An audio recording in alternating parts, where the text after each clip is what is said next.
আহমেদাবাদের মহারণ কোহলি না গিল, শেষ হাসি কার?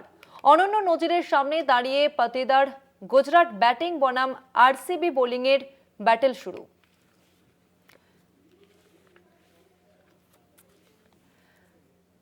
আমরা কথা বলবো নিউজ রুম থেকে, সরাসরি রয়েছেন কলকাতা টিভির assistant sports editor Joyjyoti Ghosh. জয়দা, আজকে আইপিএল এর মেগা ফাইনাল, তবে শেষ হাসিটা কে হাসবে সেদিকে আমাদের নজর রয়েছে। তবে আজকের ম্যাচের আহমেদাবাদে পিচ কেমন হতে চলেছে, কি জানা যাচ্ছে? দেখো, আহমেদাবাদে যখনই খেলা হয় তখনই কিন্তু হাই স্কোরিং ম্যাচ আমরা দেখি, এবং আজকেও সেই হাই স্কোরিং ম্যাচই হবে। 200+ রান হবে এবং একটা ভালো ক্রিকেট ম্যাচ দেখার অপেক্ষায় আহমেদাবাদ প্রস্তুত হচ্ছে। এবং এই নরেন্দ্র মোদী স্টেডিয়ামে কীরকম একটা ভাইব থাকে সেটা যারা কভার করেছেন বা যারা দেখতে গিয়েছেন সেখানে ম্যাচ, তারা অবশ্যই জানেন।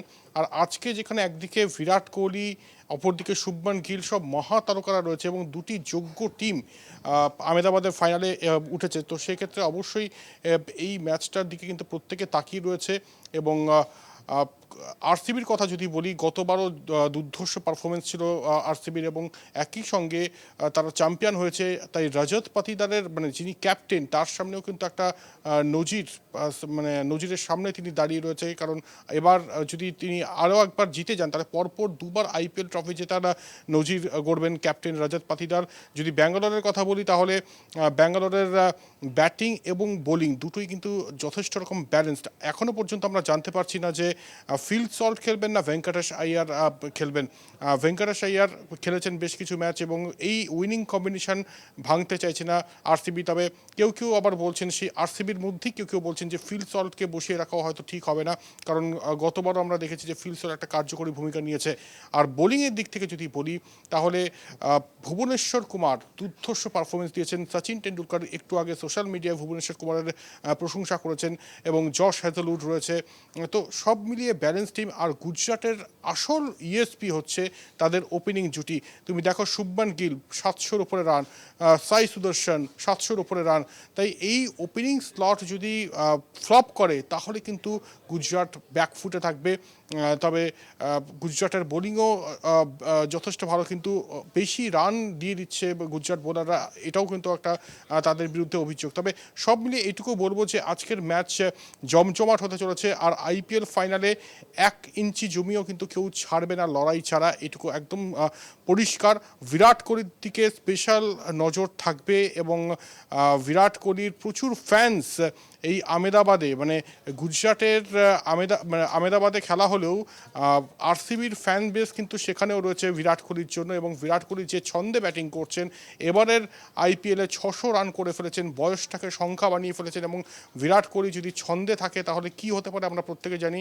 এছাড়াও দেবদত্ত পাডিক্কাল রয়েছেন, কুণাল পান্ডিয়ার কথা গতকাল বলছিলাম। কুণাল পান্ডিয়া দুর্ধর্ষ প্লেয়ার এবং বড় ম্যাচে, বিগ ম্যাচ প্লেয়ার, বড় ম্যাচে তিনি কিন্তু ছাপ ফেলেছেন এর আগে। তাই কুণাল পান্ডিয়ার দিকেও নজর থাকবে। এই মুহূর্তে একদম মানে প্রস্তুত আহমেদাবাদ। আর কিছুক্ষণ পর ম্যাচ শুরু হচ্ছে। আইপিএল ফাইনাল কে জেতে সেটারই অপেক্ষা। তসমিনা। জয়দা, এই ম্যাচে ওয়েদারটা খুব গুরুত্বপূর্ণ ফ্যাক্টর, তবে টস জেতা বা হারা তার উপর কি কিছুটা ম্যাচ জেতার নির্ভরশীলতা আছে? দেখো, টস কিছু কিছু ক্ষেত্রে ফ্যাক্টর হয়, তবে আমি তোমাকে জানিয়ে রাখি যে এই আহমেদাবাদে 3 ধরনের উইকেট রয়েছে। একটা হচ্ছে কালো মাটির উইকেট, আরেকটা হচ্ছে লাল মাটির উইকেট, আরেকটা হচ্ছে মিক্সড উইকেট। বোঝা যাচ্ছে না এখনও পর্যন্ত যে কোন উইকেটে ফাইনাল খেলাটা হবে। তবে উইকেট যাই থাকুক না কেন, টস একটা ফ্যাক্টর, তবে সেটার উপর তো কারো নিয়ন্ত্রণ নেই। সেটার উপরে না নিয়ন্ত্রণ আছে শুভমান গিলের, না নিয়ন্ত্রণ রয়েছে রজত পাতিদারের। ক্রিকেটটা ভালো খেলতে হবে, যে টিম ভালো ক্রিকেট খেলবে সেই টিম জিতবে। এবং টসের উপর এখন কোনো টিমই প্রায় নির্ভর করে না। টস মাঝে মধ্যে অবশ্যই একটা ফ্যাক্টর হয়, তবে টস হেরে গেলাম মানে ম্যাচ হেরে গেলাম এটা ভাবার কোনো কারণ নেই। কারণ যে কোয়ালিটি মানের ক্রিকেটার দুটি দলই রয়েছে, তারা কিন্তু যে কোনো পরিস্থিতি সামলাতে পারে এবং তারা অ্যাডাপ্ট করতে পারে। তাই এই লড়াই, এই ব্যাটেল দেখার অপেক্ষায় প্রত্যেকে রয়েছে।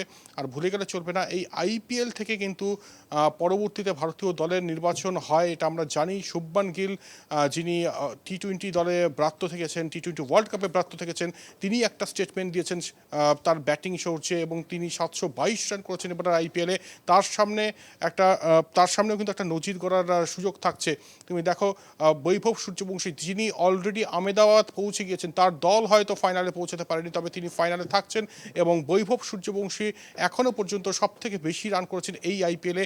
সেই রেকর্ড ভাঙার দিকে কি এগোতে পারবেন শুভমান গিল? 770-এর উপরে রান বৈভব সূর্যবংশীর, যেখানে এই শুভমান গিলের রান হচ্ছে 722। সাই সুদর্শন অপর ওপেনার গুজরাট টাইটান্সের, তার রান হচ্ছে 710। তাই দুজনের সামনেই একটা সুযোগ থাকছে এই সর্বোচ্চ রানের, মানে অরেঞ্জ ক্যাপটা পাওয়ার। তাই কোন দিকে যায়, কোন দিকে এগোয় ম্যাচ, সেদিকে আমরা তাকিয়ে থাকবো। এই রেকর্ডটা কি ভাঙতে পারে, নাকি বৈভব সূর্যবংশী টপ স্কোরার হয়ে শেষ করে এবারের আইপিএল। তবে যেই মানে এই মাইলস্টোনটা পাক না কেন, আলটিমেটলি হচ্ছে আইপিএল ট্রফিটাকে জিতবে। যে আরসিবি গতবার জিতেছিল প্রায় 18 বছর পর জিতেছিল, সেই আরসিবি যদি আবারও জেতে, তাহলে কিন্তু বুঝতেই হবে যে এই সময়টা, এই টাইমটা totally royal Challengers Bangalore dominate করছে। এবং আজকে যদি আরসিবি জেতে, তাহলে আমি নিশ্চিত যে 13 জন মারা গিয়েছিলেন গতবার চিন্নাস্বামী স্টেডিয়ামে, সেই 13 জনকে ডেডিকেট করা হবে আজকের এই আইপিএল ট্রফি। ধন্যবাদ Joyda. IPL 2026-এর mega final Gujarat বনাম বেঙ্গালুরু মুখোমুখি হতে চলেছে আহমেদাবাদে। কোহলি না গিল, শেষ হাসি কে হাসবে সেদিকেই নজর।